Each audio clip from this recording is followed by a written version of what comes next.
Now I say we level up and go to our filmer breaker downer guy, Chris Carter of the Pittsburgh Post-Gazette and the Locked On Steelers podcast. Fan Morning Show brought to you by Guardian Protection, your hometown home and business security company. Chris, good morning, pal. How we doing? We got a game to break down. Finally, it's nice to talk about some execution, some stuff on the field that everyone was able to see. It's a nice Friday, gentlemen. Talk Drew Aller to us. How did he look yesterday compared to how you thought he would look after watching every snap he's taken in the preseason, Chris? I was impressed. I thought Drew Aller, I was worried about his mechanics with the way that he practiced all throughout camp. There were several practices where he was just missing wide open guys, where just the basics were not being able to be shown. And he showed the basics in this game. I thought, the standard throws he made to kind of move him down the field, the slanty through to Caden Legion, they weren't things that were like insanely impressive. They weren't, NFL starting quarterback, amazing throws. They were standard throws. They were what you needed to see from Drew Aller. But he made them, and he made them pretty consistently. He finished the game with 155 pass rate or something like that. He was on fire. And I'll even say the thing that I wanted to see the most from him was his process, and how did he deal with a moment where something didn't go his way, and how did he adjust to it? And I actually talked to him after the game about one of those moments. There was a moment on 3rd and goal. I think it was like 3rd and 3 from the 9 actually, and they're in the red zone. And he starts the play where he gets the ball, and you see him right away. He starts to get happy feet because his first read isn't there, and he starts to start charge up. And I'm thinking on live, I was like, "Oh, he's about to make a mistake." But then all of a sudden, he sort of slows down, and he regathers himself, reestablishes his feet in the pocket, goes through his reads, and he eventually throws it away over Caden Legion, but the Steelers get a defensive holding call on the Packers to extend the drive. And when I asked him about that, he said, I was starting to get happy feet. I messed up in the beginning of the play, but I was able to gather myself, breathe, and keep the play alive. And he said, what they teach us is don't make a bad play worse. And that's what he did. And that to me, that's even bigger than just throwing 2 touchdowns and running for another. That's showing growth, maturity, and process in the preseason, which is what we were really wanting to see. Kudos on Drew Aller, kudos on Mike McCarthy and his coaching staff for getting him there. If we talk Aller, we got to talk Howard. Talk Howard to us. What'd you see out of him?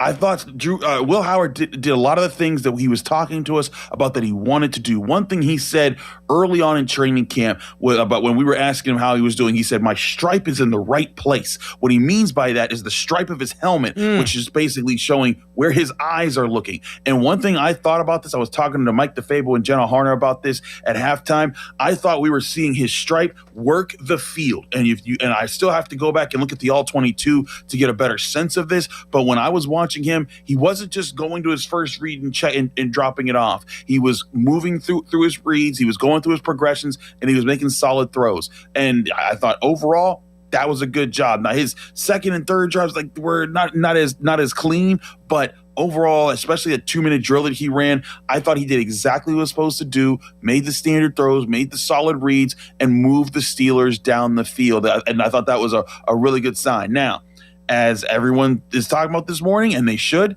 this is the preseason. These are extremely vanilla defenses. Nothing is really being disguised.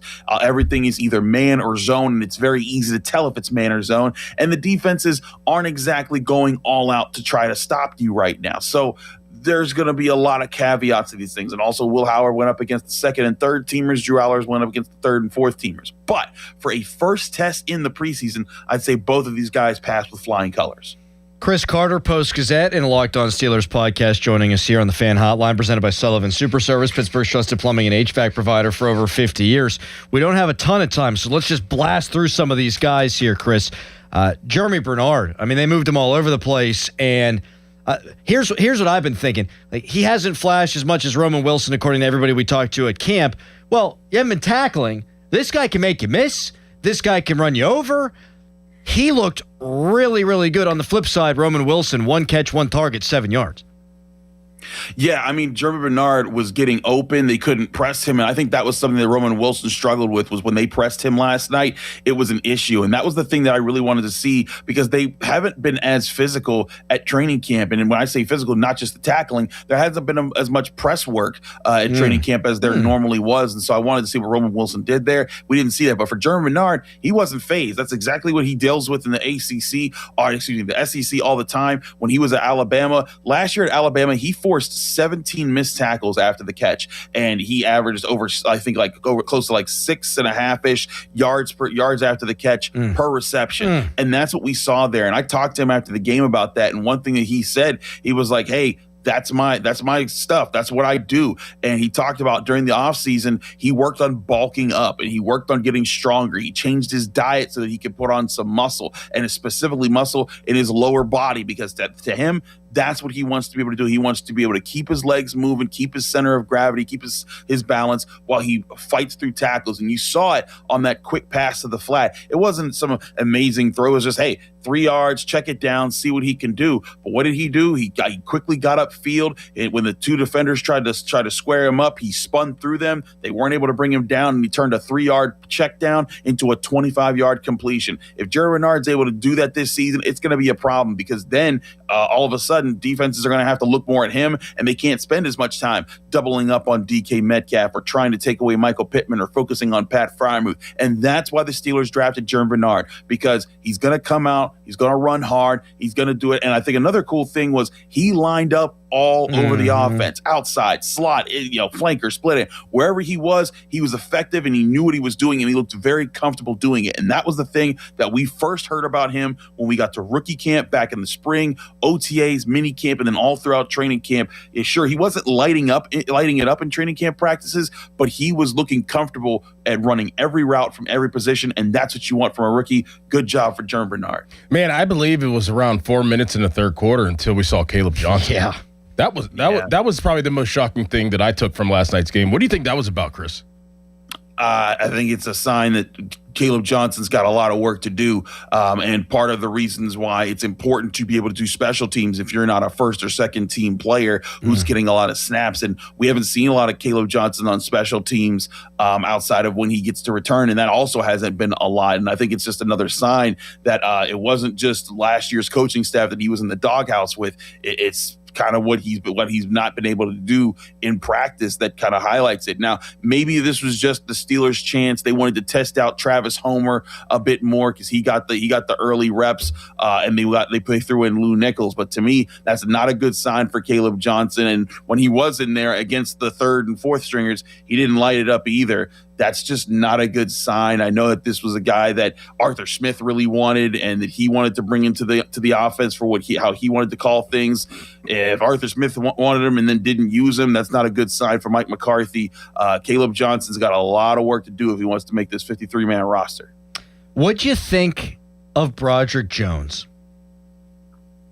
There were moments where I thought he could have been cleaner. I actually talked to him after the game a little bit. But ultimately, for a first game back from the kind of injury he suffered and all the weight he has to put on, the strength he has to put back on, I thought it was satisfactory. I think that they left him out there the entire game. Satisfactory? I like that word. Yeah, he still gave up a pressure that led to a sack on Will Howard, but it was like a really long pressure. Like this guy went kind of all the way around him. Howard ran all the way to the right sideline and was chased, and he didn't see anything, so he kind of took the sack by running out of bounds. But ultimately, I didn't see him look lost in the sauce the entire game, that's what I was really looking for. Because for Broderick Jones, there were times where I was just in training camp, I was like, oh boy, man, he needs to relearn everything. And I think maybe he did, but he's a little bit further along. So I thought it was satisfactory just seeing him back out there, knowing the limitations that he has right now as far as he doesn't have his full strength back. I mean, in the locker room when he had his shirt off, he still looks just so much leaner than he did before. And I think it's kind of weird seeing that with how big we're used to seeing him play. So overall, I think Broderick Jones still fine for where he is. But I also say this, I think the Steelers' offensive tackles, that was one of the worst position groups that performed. You had Troy Faltanu. He was giving up pressure. He had a holding call that called back a touchdown. I talked to him after the game. He was not happy with that. He knew that he had to clean that up. Dylan Cook gave up a sack. Overall, the first-team offensive line was not good. They had multiple penalties. They were giving up pressures. They got Mason Rudolph sacked twice really early. If that's Aaron Rodgers going up against a first-team defense, that would be a problem. Heck, it was a problem because the Packers were the team that kind of broke him a little bit early on in the season with the way they were hitting him. That offensive line has to clean up a lot. Not necessarily, well, a little bit to do with the game last night, but Landon Roberts, how does he fit in moving forward with this defense? And obviously played under Patrick Graham with the Raiders. How does he fit? Is he a starter? Are they going to start him, or is he just going to be a downhill backer that they kind of implement? That's going to be interesting to see, right? Because I actually talked to Patrick Queen about it, and he said, "Oh man, the OG is back." And he's like, "Buddy, I hope he doesn't hear me say that because he doesn't like being called the OG." But Patrick Queen was excited because they got a Landon Roberts back. I don't know that he's going to be a starter because I think Peyton Wilson, they like what he brings to the table and they like what he does. But you know what Landon Roberts is? He's a guy that Patrick Graham knows, and he's a guy that the Steelers know. And I think where he's going to come in is he might be the guy that's going to be, if they wanted to keep 5 inside linebackers, he'd be that 5th guy that allows them to say, hey, we need a run plugger. They're coming at us. We need someone who's going to just fill the hole on this play. And that's where they hoped Malik Harrison would be. That's why they signed Malik Harrison when they let Landon Roberts go. Maybe this is just sort of righting that wrong and saying, hey, we're sorry, E-Rob, come back to us. And now he's happy to be back. We saw him in the locker room after the game. Of course, he didn't play, but he was happy to be back. I'm excited to see him. I always liked E-Rob. He's also a filmer, breaker, downer guy that likes the X's and the O's talk too. So I'm excited to see him back in the Steelers locker room. I'm excited to cover him again and see how he performs at camp and in the preseason before the season gets going. So good things. I don't think he starts, but I think he does get a decent amount of snaps. Last thing for me, for our filmer, breaker, downer guy, Chris Carter of the Post-Gazette and Locked On Steelers podcast, has Asante Samuel Jr. Now reverted to pre-injury Asante Samuel Jr.? I thought he was outstanding again last night. I mean, he looks like he's a starter, right? And that's the thing that we were wondering all throughout training camp was, hey, is this real? Is this him actually doing this? And he went out against that first team Packers offense and was shutting them down. They went after him, and every time they did, it was a mistake. Especially that back shoulder fade that I think it was Jordan Love threw to Jaden Reed. And Jaden Reed's a good wide receiver. I like him a lot. In fact, I think him and Jerry Bernard exchanged jerseys after the game. And when he threw that back shoulder fade, he was in position. He was not phased. He wasn't staring at the quarterback. He read the receiver, and then as soon as his eye went to the ball, he was able to break it up. Really solid job from Asante Samuel. I'll also say another cornerback that I thought played well, Dalen Everett, and he's had a good camp for a rookie. But there were 2 deep routes they tried him on. One they got called back for an offensive penalty, but both times when they tried to beat him on the deep ball, he was in position. He basically ran the route for the wide receiver and was so in front of them that the ball could not lead the receiver. So both times he was in position. I didn't see him look out of position at all. This is a cornerback room that is down Jalen Ramsey, Joey Porter Jr., that did not see Jamel Dean a lot last night, and they looked comfortable. Could this be the deepest Steelers cornerback room that we've seen in decades? I don't know, but it's certainly starting off with really strong marks. Yeah, I don't think that's hyperbole. I think they're super deep at that position. In fact, I think that's probably outside linebacker. But next to that, most depth on the team.